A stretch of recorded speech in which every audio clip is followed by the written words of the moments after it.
Você vai aprender física, eu garanto. Fera, atenção!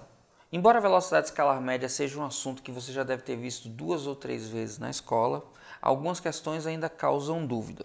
A definição de velocidade média é muito simples. Velocidade média é a taxa de variação do espaço no tempo, ou seja, a razão entre a variação da posição e a variação do tempo, ΔS sobre ΔT. No Sistema Internacional de Unidades, eu tenho ΔS em metros, eu tenho tempo em segundos e por isso eu tenho a velocidade média em metros por segundo. Atenção e cuidado, porque algumas questões pedem para que você faça conversão de unidades. Se você precisar transformar de metros por segundo para quilômetros por hora, é bem simples, mas vale a pena revisar. Metro por segundo é maior que quilômetro por hora, então para aumentar eu multiplico. Por isso que de metro por segundo para quilômetro por hora eu multiplico por 3,6. Isso significa que quem anda 1 metro em 1 segundo anda 3,6 quilômetros em 1 hora. Ora, se para passar de metros por segundo para quilômetros por hora eu multiplico por 3,6, para voltar de quilômetro por hora para metro por segundo, eu divido por 3,6. Tranquilo? Uma coisa que é muito importante que você entenda é que em questões onde ele fala de deslocamentos sucessivos, faz um pedaço com uma velocidade, faz outro pedaço com outra velocidade, faz um terceiro pedaço com a terceira velocidade, quando você tem deslocamentos parciais, o todo é a soma das partes. Então, o deslocamento total é igual à soma dos deslocamentos. Ou seja, deslocamento do primeiro trecho, mais deslocamento do segundo trecho, mais blá, blá, blá, blá, blá, tantos sejam os trechos. E o intervalo de tempo também é o intervalo de tempo total. Eu somo todos os intervalos de tempo. Somo o intervalo 1, mais o intervalo 2, mais blá, blá, blá, blá, blá. Inclusive, cuidado, o tempo parado também deve ser contado. O deslocamento parado é 0, mas o tempo parado é diferente de 0 e entra no cálculo também. O todo é a soma das partes. E você vai sempre escolher para armar o problema aquilo que você sabe menos. Se você sabe menos informações sobre deslocamento, você escreve deslocamento total é soma dos deslocamentos. Se você sabe menos informações sobre o tempo, você escolhe que tempo total é a soma dos tempos. Porque quando você substituir as informações, você vai conseguir encontrar aquilo que está faltando. Lembrando que você pode usar esse mnemônico aqui, olha só.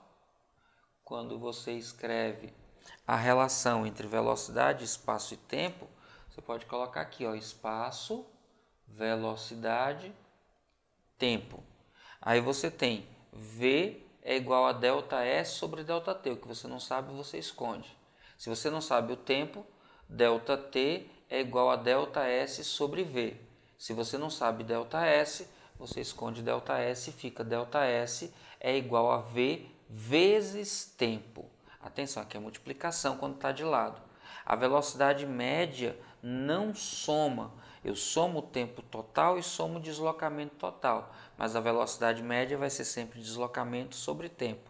Ives, e quando eu tiver várias partes? A velocidade média vai ser deslocamento total, que é a soma dos deslocamentos, sobre tempo total. Sempre eu posso somar deslocamento e tempo, mas não posso somar velocidades. Atenção 2. Existem 2 casos particulares que você pode ir direto para eles. Quando você tem deslocamentos com intervalos iguais de tempo, por exemplo, ele passa 1 hora com velocidade de 60 km por hora e passa outra 1 hora com velocidade de 70 km por hora. Como é que você calcula a velocidade média? Simples. Você faz a velocidade média com uma média aritmética das velocidades. V1 mais V2 sobre 2. Quando você tiver dois deslocamentos iguais, com velocidades diferentes, deslocamento 1 igual a deslocamento 2, aí você vai usar a média harmônica, 2 vezes a velocidade 1 vezes a velocidade 2 sobre a velocidade 1 mais a velocidade 2. Atenção, só para dois intervalos de tempo é V1 mais V2 sobre 2, só para dois deslocamentos é 2V1 V2 sobre V1 mais V2. Lembrando, se os tempos é que são iguais, você usa a chamada média aritmética. Se são deslocamentos iguais, você usa média harmônica. Anote isso aí e acompanhe o exemplo. E aí, fera, já merece seu like? Então cai matando aí nesse like e já sabe, se tiver dúvida, deixa nos comentários que eu respondo. Uma empresa de transporte precisa efetuar a entrega de uma encomenda o mais breve possível. Para tanto, a equipe de logística analisa o trajeto desde a empresa até o local da entrega. Ela verifica que o trajeto apresenta dois trechos de distâncias diferentes e velocidades máximas permitidas diferentes. No primeiro trecho, a velocidade máxima permitida é de 80 km por hora e a distância a ser percorrida é de 80 km. No segundo trecho, cujo comprimento vale 60 km, a velocidade máxima permitida é de 120 km por hora. Supondo que as condições de trânsito sejam favoráveis para que o veículo da empresa ande continuamente na velocidade máxima permitida, qual será o tempo necessário em horas para a realização da entrega? Fera, essa questão é bem simples, a gente poderia fazê-la direto, mas bora dar uma aproveitada aqui para revisar alguns conceitos bem simples de cinemática. Quando a gente fala de velocidade média é a taxa de variação temporal da posição. É a razão entre o deslocamento realizado e o intervalo de tempo para realizar esse deslocamento. No Sistema Internacional de Unidades, o deslocamento é dado em metros e o intervalo de tempo é dado em segundos. Por conta disso, velocidade média é dada em metros por segundo. Contudo, é muito comum que a gente utilize em alguns problemas a unidade quilômetro por hora, porque é uma unidade que faz muito sentido no nosso dia a dia medir espaços em quilômetros e tempo em horas. Como é que a gente transforma? Muito simples. Pensa que fazer 1 metro em 1 segundo implica em fazer 2 metros em 2 segundos. Implica fazer 3 metros em 3 segundos. Implica fazer 60 metros em 60 segundos. Ora, 60 segundos é 1 minuto. Então, quando a gente anda 1 metro a cada 1 segundo, a gente anda 60 metros a cada 1 minuto. E a gente anda 2 vezes 60 em 2 minutos. E anda 3 vezes 60 em 3 minutos. E a gente anda 60 vezes 60. 60 vezes 60 metros a cada hora, porque 1 hora tem 60 minutos. Logo, a gente pode dizer que 1 metro por segundo é o mesmo que 60 vezes 60, 3.600 metros por hora. Só que 3.600 metros são 3.600 metros, 3,6 quilômetros. Então, 3.600 metros por hora correspondem a 3,6 quilômetros por hora. Daí, se você quiser lembrar direto, para passar de metros por segundo para quilômetro por hora, basta multiplicar. Para fazer o contrário, é só dividir.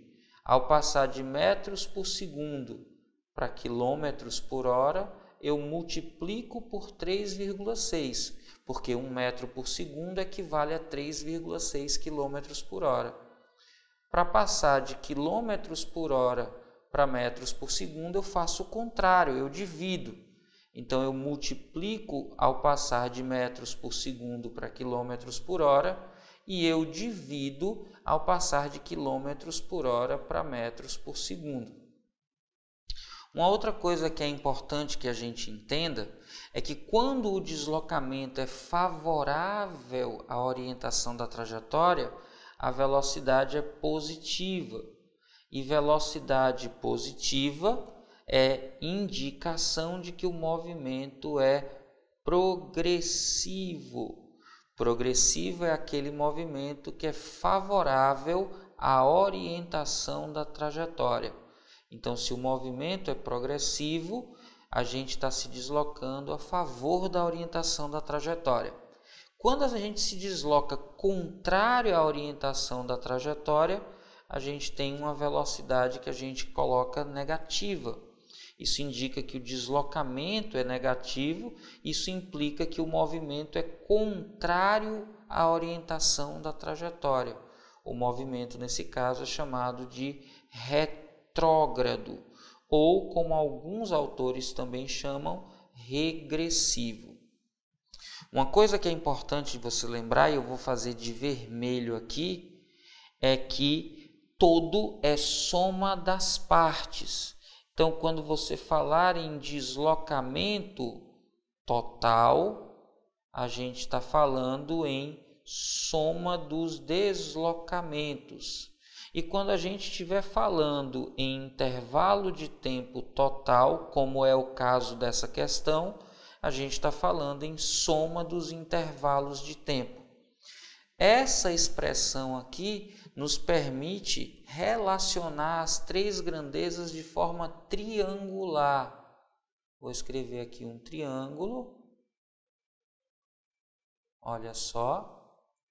E dentro dele eu vou colocar velocidade, espaço, tempo. A velocidade média corresponde à razão entre deslocamento e intervalo de tempo. O intervalo de tempo corresponde à razão entre o deslocamento e a velocidade média. E o deslocamento corresponde ao produto da velocidade média vezes o intervalo de tempo. Na questão, ele pede qual o intervalo de tempo necessário para fazer a entrega. Aí é fácil.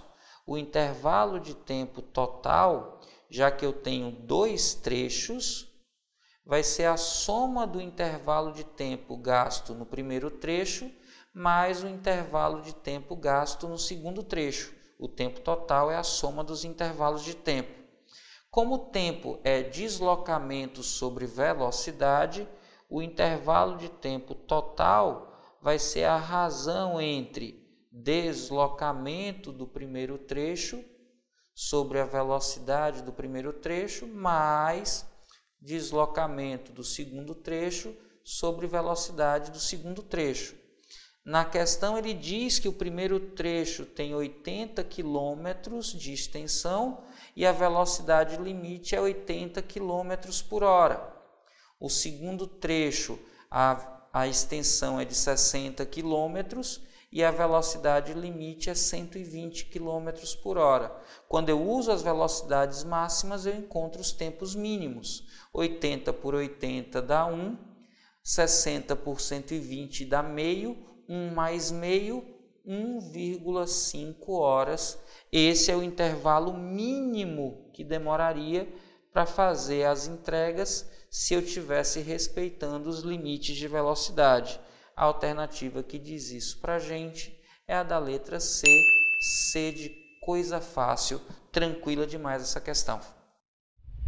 O sonar é um equipamento eletrônico que permite a localização de objetos e a medida de distâncias no fundo do mar, pela emissão de sinais sônicos e ultrassônicos e a recepção dos respectivos ecos. O fenômeno do eco corresponde à reflexão de uma onda sonora por um objeto, a qual volta ao receptor pouco tempo depois de o som ser emitido.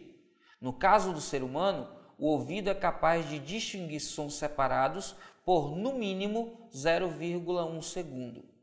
Considerando uma condição em que a velocidade do som no ar é 340 metros por segundo, qual é a distância mínima a que uma pessoa deve estar de um anteparo refletor para que se possa distinguir o eco do som emitido?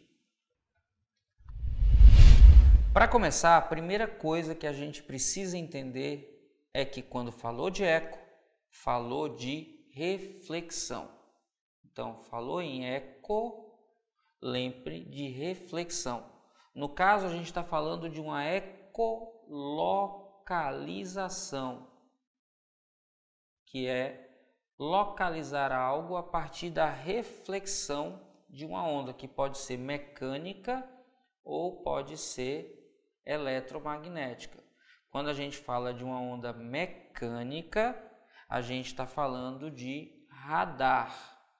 Opa, não, radar é onda de rádio, é onda eletromagnética, atenção! Quando a gente fala de onda mecânica, está falando de ultrassom, então aí ó, sonar, atenção e cuidado com isso. Os radares fazem uso de ondas eletromagnéticas, anote isso aí, ondas eletromagnéticas. Lembrando que as ondas eletromagnéticas se propagam inclusive no vácuo. Quando a gente fala de sonar, a gente está falando de ondas mecânicas. As ondas mecânicas precisam de um meio material para se propagar. As ondas mecânicas não se propagam no vácuo. Olha, quando a gente fala de eco, a gente tem uma fonte e a gente tem algum obstáculo. Essa fonte vai emitir uma onda, essa onda vai se propagar até o obstáculo e vai ser refletida, ou seja, vai ser devolvida pelo obstáculo.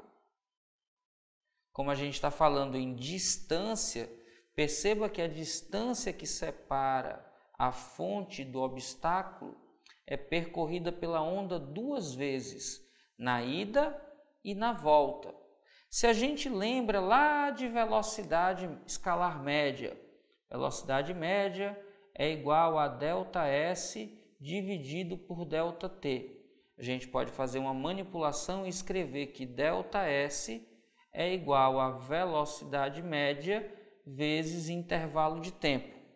Se eu quero saber quanto vale essa distância, d, basta que eu multiplique a velocidade da onda pelo intervalo de tempo que ela gasta para ir da fonte ao obstáculo. Ora, esse intervalo não é o intervalo do eco, cuidado, porque o intervalo do eco é o tempo que demora para ir e voltar. Metade do tempo indo, metade do tempo voltando. Então, para percorrer a distância d, eu gasto metade do tempo de eco. E para encontrar então a distância d, basta que eu faça a velocidade da onda vezes metade do intervalo de tempo de eco. Quando a gente fala de eco do ouvido humano, a gente tem um intervalo de tempo que é chamado de persistência auditiva. O intervalo de tempo mínimo para que a gente possa diferenciar dois sons. Esse intervalo de tempo mínimo é igual a 0,1 segundo. Isso significa que para que eu escute algo duas vezes separadamente, como alô, lô, lô, eu preciso que o intervalo de tempo para chegar no meu ouvido de cada sinal seja separado de pelo menos 0,1 segundo. Logo, a distância mínima que eu preciso ter do obstáculo corresponde à velocidade do som multiplicado pela metade desse intervalo de tempo mínimo, 0,1 dividido por 2. Quando a gente substitui a velocidade do som que é dada na questão, 340 metros por segundo, vezes 0,1 dividido por 2, 340 vezes 0,1 dá 34, 34 dividido por 2, 17 metros. Então, a menor distância que separa alguém de um obstáculo para que ele possa ouvir o próprio eco, o eco do som produzido por ele, é de 17 metros. A alternativa que diz isso para a gente é a da letra A. A de aprovação. Aprovação, que é seu destino, fera. Esse é seu ano. Vamos juntos. Fera, atenção em problemas de movimento retilíneo e uniforme. Se o movimento é retilíneo e uniforme, a aceleração é nula. Lembrando que a aceleração pode estar tanto relacionada com a mudança do módulo, como com a mudança da direção e sentido do movimento. Se o movimento é retilíneo, não muda de direção, se é uniforme, não muda o módulo. Isso indica então que não há qualquer tipo de aceleração. Nesse tipo de movimento, tudo pode ser resolvido a partir da definição de velocidade escalar média, que nesse caso é constante. A velocidade escalar média é definida como a razão entre o deslocamento e o intervalo de tempo. Isso, no movimento retilíneo uniforme, é constante e tem valor V. Reescrevendo essa expressão, a gente pode chegar à chamada função horária da posição. S igual a S0 mais V que multiplica ΔT. Ora, quando o instante inicial for zero, que a gente puder considerar a partir do início a contagem do tempo, a gente pode reescrever essa expressão como S igual a S0 mais VT. Então, muita atenção, porque tudo sai daqui. Perceba que a relação entre posição e tempo é uma relação do primeiro grau. Então, eu posso ter, quando a velocidade é positiva, um gráfico do espaço em função do tempo representado por um segmento de reta crescente. Quando a gente representa espaço em função de tempo e a velocidade é negativa, a gente tem um gráfico que é um segmento de reta decrescente. Atenção! Quando o gráfico da posição em função do tempo corta o eixo do tempo, nesse instante o móvel passa pela origem da trajetória. Se o gráfico do espaço em função de tempo da esquerda para a direita é crescente, isso significa que a velocidade é positiva e, como ela não muda, o gráfico é um segmento de reta paralelo ao eixo do tempo. Se o gráfico do espaço em função do tempo é um segmento de reta decrescente, isso indica que a velocidade é negativa. E aí, como ela é constante, o gráfico é um segmento de reta paralela ao eixo do tempo. Dizemos que o movimento é um movimento progressivo, sempre que a velocidade é positiva. E dizemos que o movimento é retrógrado sempre que a velocidade é negativa. Tome nota e acompanhe o exemplo.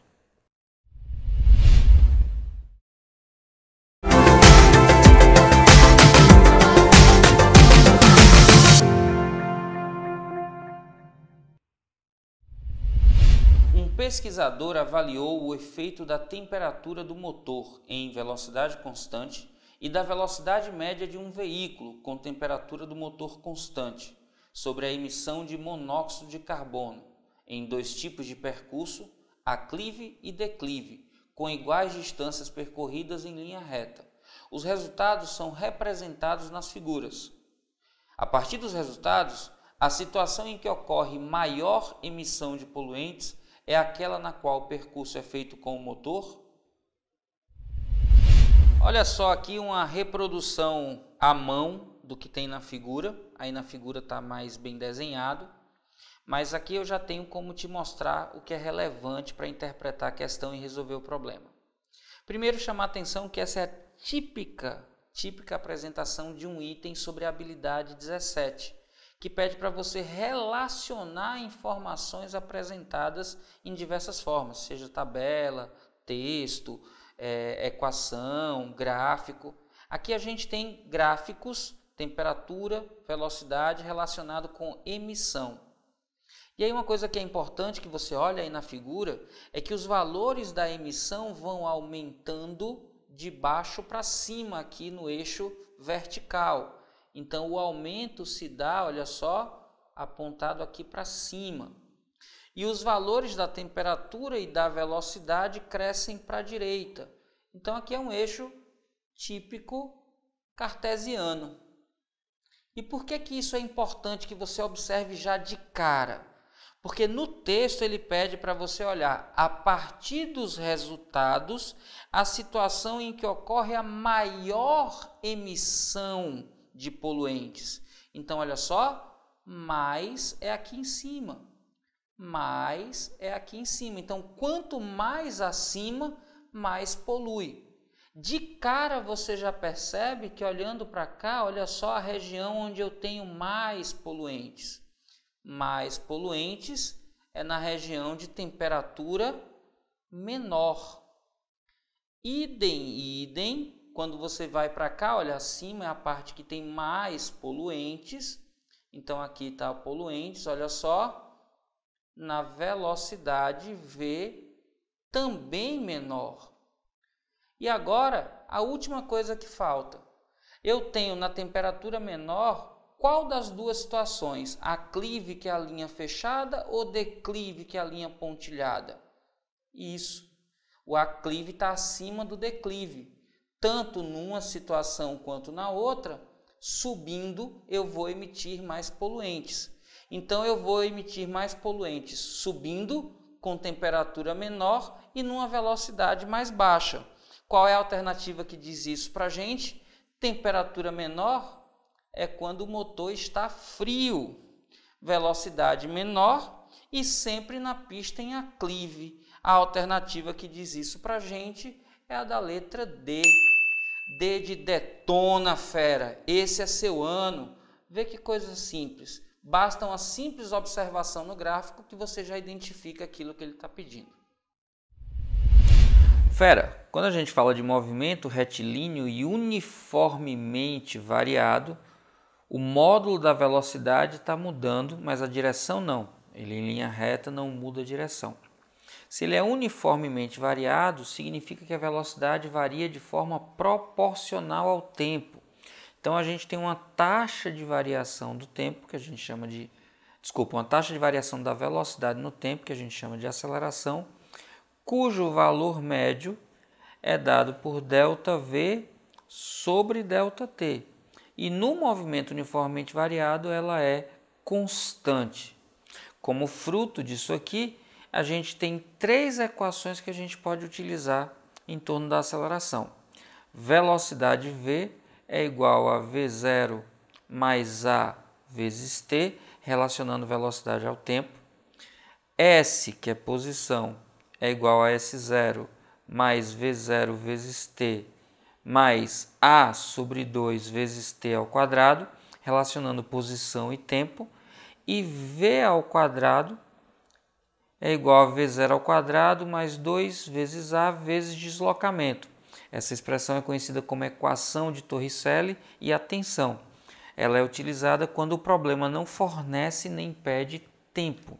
Se não deu tempo, não pediu tempo, não perca seu tempo. Equação de Torricelli. Atenção 2 logo aqui para pegar o embalo. Perceba que todas essas expressões têm aceleração. Mas a gente pode resolver problemas de movimento retilíneo uniformemente variado também sem usar aceleração, porque no movimento retilíneo e uniformemente variado, a velocidade média é dada pela média aritmética das velocidades no início e no fim do movimento. V0 mais V sobre 2. E como toda velocidade média, a gente pode calcular como deslocamento sobre intervalo de tempo. Então, se o problema for uniformemente variado, mas o problema nem pede nem dá a aceleração, a gente pode usar essa expressão aqui, ó, V0 mais V sobre 2 é igual a ΔS sobre ΔT. Perceba que você tem todas as informações relacionadas ao movimento, velocidade no início, no fim, deslocamento e tempo, exceto a aceleração.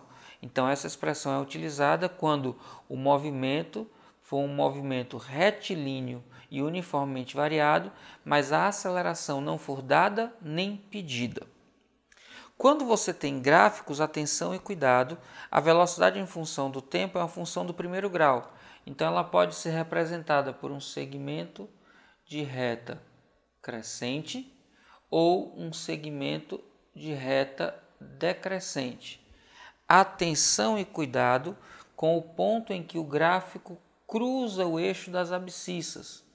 Nesse instante, a gente vai ter que a velocidade é nula. A velocidade é instantaneamente nula, o que significa que aconteceu uma inversão no sentido do movimento. A velocidade era negativa e passa a ser positiva, ou seja, o movimento era retrógrado, contrário à orientação da trajetória, e passou a ser progressivo, favorável à orientação da trajetória. Ou o movimento era positivo, tinha velocidade positiva, o movimento era progressivo e passou a ter velocidade negativa, ou seja, movimento retrógrado. Nesse ponto, onde o gráfico cruza o eixo do tempo, a gente tem a velocidade instantaneamente igual a zero. Gráfico crescente indica aceleração positiva. Gráfico decrescente, aceleração negativa.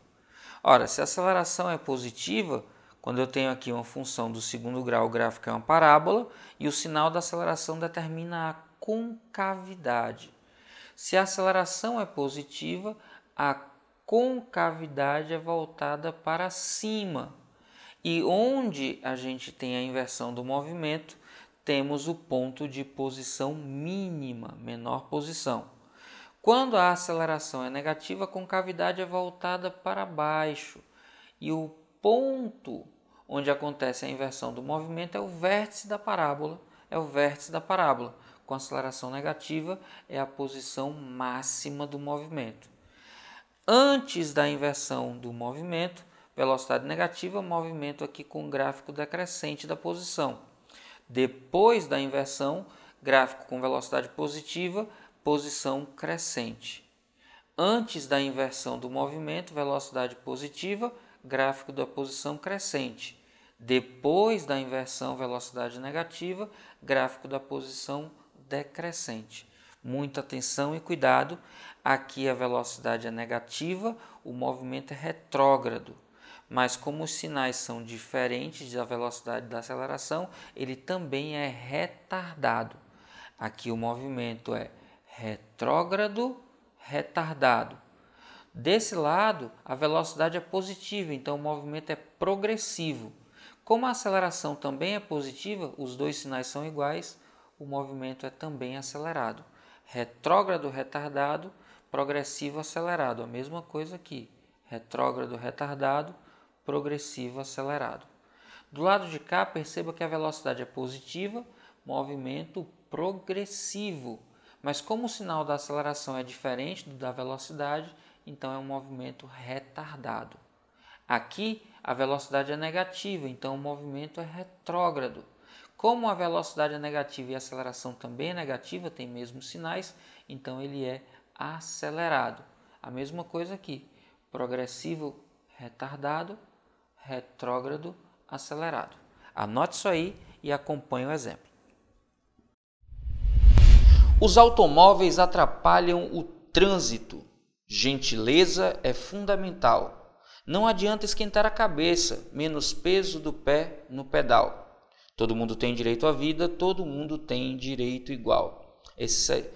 Todo mundo tem direito à vida, todo mundo tem direito igual é o refrão da música que vale muito a pena conhecer. É bem interessante a letra e a mensagem que ela passa. O trecho da música de Lenine e Arnaldo Antunes ilustra a preocupação com o trânsito nas cidades, motivo de uma campanha publicitária de uma seguradora brasileira. Considere dois automóveis A e B, respectivamente conduzidos por um motorista imprudente e por um motorista consciente e adepto da campanha citada. Ambos se encontram lado a lado no instante inicial 0 segundo, quando avistam um semáforo amarelo que indica atenção, parada obrigatória ao se tornar vermelho. O movimento de A e B pode ser analisado por meio do gráfico, que representa a velocidade de cada automóvel em função do tempo. As velocidades dos veículos variam com o tempo em dois intervalos, um entre os instantes 10 e 20 segundos e 2 entre os instantes 30 e 40 segundos. De acordo com o gráfico, quais são os módulos das taxas de variação da velocidade do veículo que é conduzido pelo motorista imprudente em metros por segundo quadrado nos intervalos 1 e 2, respectivamente. Quando você olha para o desenho, para o gráfico, você percebe dois comportamentos. Você percebe que o gráfico de A inicia com uma velocidade constante ali de 10, dá uma brusca aumentada, depois fica constante e depois dá uma brusca, ainda mais brusca frenagem. Esse comportamento é típico daquela pessoa que vem dirigindo, percebe que o sinal fica amarelo, aí pisa no acelerador para tentar passar nele ainda amarelo. E aí ele vê que o sinal fica vermelho e não dá tempo dele passar, e aí ele pisa violentamente no freio. Ou seja, uma pessoa que não está dirigindo com tranquilidade. Já quando você olha para o comportamento de B, você percebe que ele vinha até mais rápido inicialmente do que A. Só que aí ele diminui a velocidade quando vê o amarelo, fica um pouco com a velocidade constante e diminui de novo até parar. Perceba que as diminuições são menos bruscas. Isso significa que ele está dirigindo com uma tranquilidade maior. Como é que eu sei que é mais brusco ou menos brusco só batendo o olho? É simples. Se você lembra que a aceleração média a taxa de variação da velocidade, a aceleração média é dada por ΔV sobre ΔT. No Sistema Internacional de Unidades, a variação de velocidade é dada em metros por segundo e o intervalo de tempo é dado em segundos, o que significa que a aceleração média é dada em metros por segundo, que eu confesso que prefiro essa forma de falar, porque ela é muito mais concreta fisicamente. Só que se você reescrever isso aqui, você fica com metros por segundo ao quadrado. Por que eu prefiro a primeira? Imagina que eu te diga que você tem uma aceleração de 2 metros por segundo ao quadrado. Aí você pensa, está variando 2 metros de alguma coisa para cada segundo ao quadrado? Isso pode gerar uma certa dúvida. Como assim segundo ao quadrado? Agora imagina que eu te digo, olha, você tem uma aceleração de 2 metros por segundo. O que é que eu estou te dizendo com isso? Eu estou te dizendo que, primeiro, tem um aumento na velocidade, porque a taxa de variação é positiva. Eu estou dizendo que tem um aumento de 2 metros por segundo na velocidade a cada 1 segundo. Então, uma aceleração de 2 metros por segundo ao quadrado diz para a gente que eu tenho um aumento de 2 metros por segundo na velocidade para cada 1 segundo de tempo que se passa. Por isso que, para mim, metro por segundo é mais concreto fisicamente falando. Mas a maioria dos livros usa essa notação.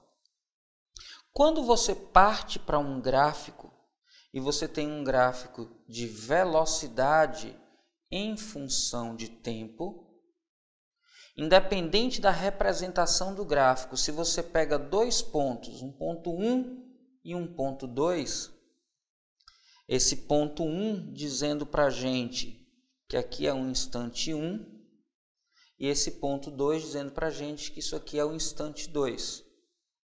E que no instante 1 eu tinha uma velocidade V1 e que no instante 2 eu tinha uma velocidade V2. Perceba que aqui eu tenho um intervalo de tempo e que se eu continuo isso aqui, olha só, fera, eu tenho aqui uma variação da velocidade. Se eu fecho o triângulo que passa pelos pontos e defino esse ângulo aqui, alfa qualquer, a tangente geométrica de alfa é o cateto oposto, olha só, ΔV, sobre o cateto adjacente, ΔT.